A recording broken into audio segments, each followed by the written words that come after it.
중국 춘추시대 초나라에 장왕이라는 인물이 있었습니다. 장왕은 즉위한 지 3년이 지나도록 정치에는 전혀 관심을 두지 않은 채 주색에만 빠져 살았습니다. 심지어 그는 나라 안에 이런 포고문까지 붙여놓았습니다. 왕에게 바른 말을 하는 자는 누구든지 솥에 넣어 삶겠다. 이런 가운데 1년이 지나고 2년이 지났습니다. 대부분의 신하들은 왕이 놀이에 미친 것을 오히려 다행으로 여기고 함께 노는데 정신이 없었습니다. 그러던 어느 날 오거라는 신하가 술자리에 놀고 있는 왕을 찾아왔습니다. 대왕께 감히 아뢰 말씀이 있사옵니다. 그래, 간하는 자는 죽이겠다고 한 것을 모르느냐? 간하려는 게 아닙니다. 단지 수수께끼를 하나 말씀드리려고 할 뿐이옵니다. 수수께끼, 그거 괜찮지. 어디 얘기해보라. 그럼 말씀드리겠습니다. 언덕 위에 새가 한 마리 있습니다. 그런데 그 새는 3년이 지나도록 날지도 못하고 울지도 못합니다. 이게 대체 어떤 새일까요? 장왕이 대답했습니다. 짐은 그 새를 알고 있다. 비록 3년을 날지 않았으나 한번 날아오르면 하늘에 닿을 것이요, 비록 3년을 울지 않았으나 한번 울면 사람들을 놀라게 할 것이다.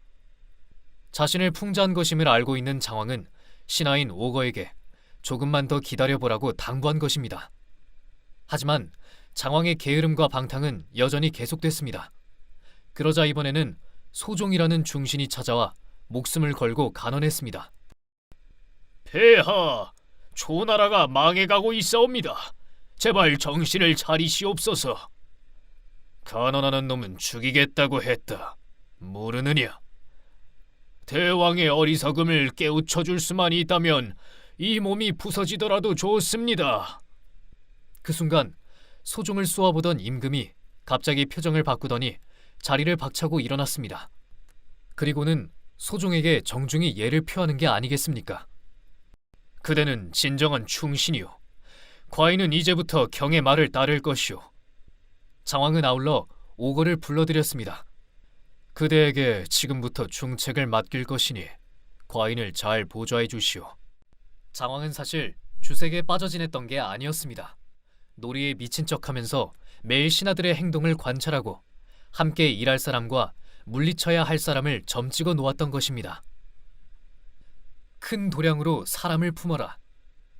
장왕이 난을 평정한 뒤 공을 세운 장수들을 위로하기 위해 궁중에서 성대한 연회를 베풀었습니다. 오늘 밤은 누구에게도 구애받지 말고 마음껏 즐기도록 하라. 연회는 밤늦도록 이어졌습니다. 흥에 겨워 술잔이 오가는 사이 갑자기 광풍이 몰아쳐 등불이 순식간에 모두 꺼져버리고 말았습니다. 그 순간 장왕이 아끼는 애첩 한 명이 비명을 질렀습니다. 이 무슨 해괴한 짓이냐? 대왕, 얼른 불을 밝히십시오. 어둠을 틈타 어떤 자가 애첩 몸을 어루만진 것이었습니다. 방금 그자의 가끈을 끊어 쥐고 있으니 빨리 불을 켜면 어떤 작자인지 찾을 수 있을 겁니다. 순간 연회는 찬물을 끼얹은 듯 조용해졌습니다. 왕이 가장 아끼는 애첩의 몸을 더듬었다니 그자는 보나마나 죽음을 면하기 어려웠습니다. 그런데 이때 장왕이 애첩의 부탁을 묵살하고 다음과 같이 말했습니다. 아직 불을 켜지 마라.